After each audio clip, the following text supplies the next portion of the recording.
En fin de contrat, en juin, avec le club anglais Liverpool, l'international sénégalais Sadio Mané fait partie des footballeurs qui ont secoué l'actualité du mercato estival de cette année. Il est sur le point de rejoindre le Bayern Munich et Liverpool veut trouver un remplaçant à sa star sénégalaise cette saison. Les Reds ont affronté Benfica en quart de finale de la Ligue des Champions. 2 matchs au cours desquels ils ont pu découvrir le talent et les qualités de Darwin Núñez, auteur de 2 buts le 13 avril. Après la manche retour, Jürgen Klopp s'était enflammé pour le buteur uruguayen. C'est un très bon garçon, je le connaissais avant, bien sûr, mais il a bien joué contre nous. Il est très fort physiquement, rapide, calme à la finition. C'est très bien. S'il évite les blessures, il fera une très belle carrière.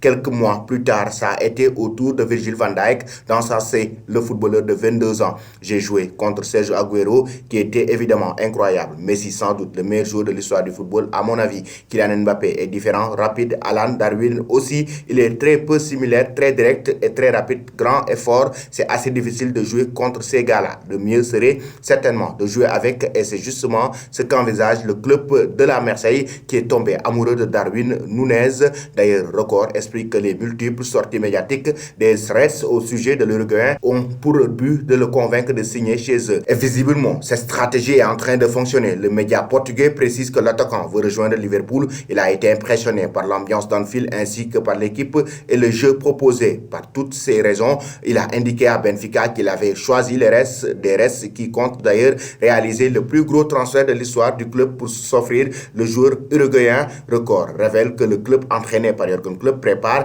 une offre de 100 millions d'euros pour l'avant-centre sous contrat jusqu'en 2025. Il reste à savoir si ce montant pourrait convaincre les Portugais puisque d'autres écuries sont aussi aux trousses du joueur de 22 ans. Le Paris Saint-Germain et le Real Madrid continuent d'être très attentifs à sa situation, explique Record. Le Barça et l'Atlético Madrid aussi, mais ce sera plus compliqué d'un point de vue financier. Pas de quoi inquiéter Liverpool qui a Darwin Núñez de son côté. Il ne reste plus qu'à convaincre Benfica. Selon vous, chers amis, Darwin Núñez doit-il rejoindre les Reds de Liverpool pour remplacer Sadio Mané?